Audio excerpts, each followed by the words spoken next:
Close Republicans rammed a nearly $1.5 trillion package overhauling corporate and personal taxes through the House on Thursday, edging President Donald Trump and the GOP toward their first big legislative triumph. November 16, as the country begins to digest the revelations in the new offshore tax haven leak known as the Paradise Papers, it's important to not lose sight of the fact the congressional tax plan is out along with promises it will end the gaming that has allowed multinational firms to shift trillions in profits offshore.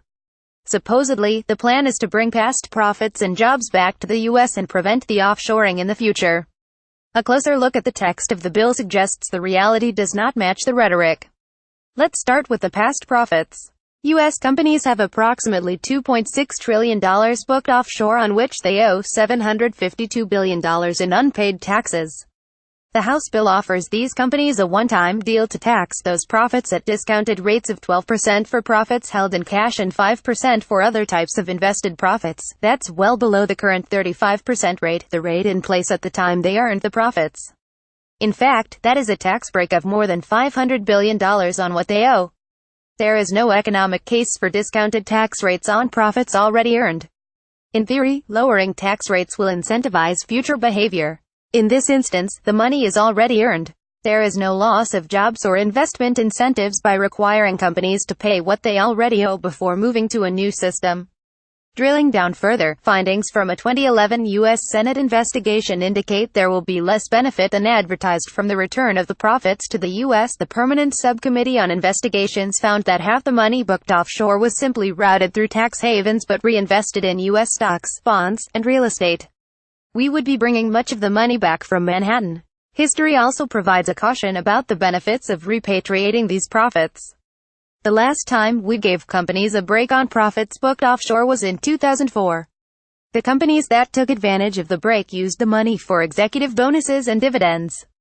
They did not use the money for creating new jobs, raising workers' wages, or investing in new factories or equipment.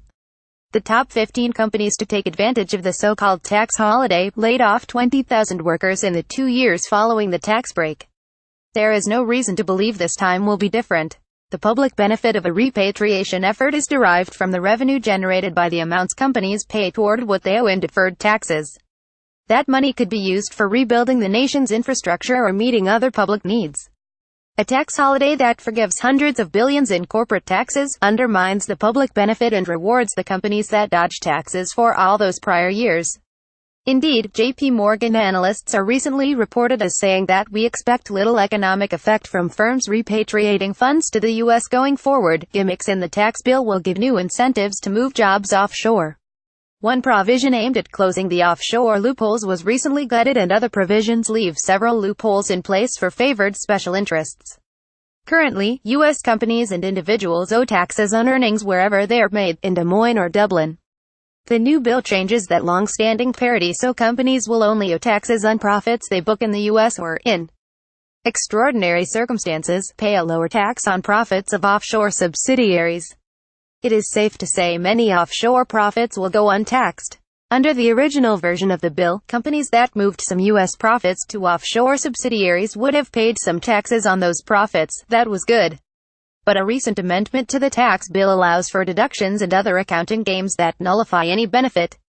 After the amendment was adopted, the estimates on how much revenue would be raised dropped from $155 billion to $7 billion. This new loophole loses 95% of the projected tax revenue of the original proposal. Additionally, the bill exempts ordinary overseas profits from taxes. If the profit margins are extraordinary, there is a formula to determine this. The tax rate for those profits are half that for domestic companies. Multinationals will be incentivized not just to move profits on paper to tax havens but to move actual jobs and operations to lower tax countries like Ireland and Switzerland. The bill sponsors say they are lowering the rate to reduce the exodus of jobs, but even the new rate of 20% for profits booked here is higher than the 0% rate for ordinary profits and the 10% rate for some extraordinary profits booked overseas. This lower 10% tax rate only applies to overseas profits that are extraordinarily high. If companies move jobs overseas, then they can book those expenses overseas and keep the profit margins low to avoid even the 10% rate. The bill sponsors say they are ridding the tax code of loopholes, but, according to the text of the bill, oil, gas, and mining companies are exempt from even the 10% tax on extraordinary profits. They get a free pass. Banks and financial services are exempt as well. Apple, perhaps the most well-known and largest tax dodger, would get a free pass on its tax avoidance practices in Ireland and additionally be incentivized to move operations offshore. In addition to complicating the tax code and incentivizing offshoring, the impact of these changes will further disadvantage small businesses and wholly domestic companies. Main Street businesses cannot offshore their profits and play the games. Large businesses have built-in advantages such as bulk purchasing discounts and cheaper access to capital. They are inherent in a free market, and small business owners knew about those when they made the decision to open a business. But when government puts its thumb on the scale of big over small, that is an unfair advantage and one we should not accept.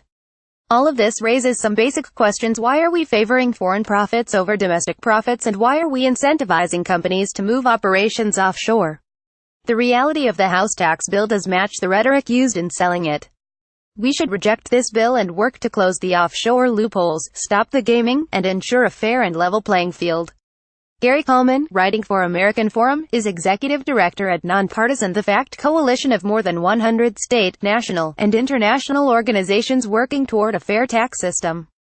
Read or share this story. http www.clarinledger.com Story Opinion Columnist 20171118 House Tax Bill Gift Companies Offshoring Profits and Jobs 876227001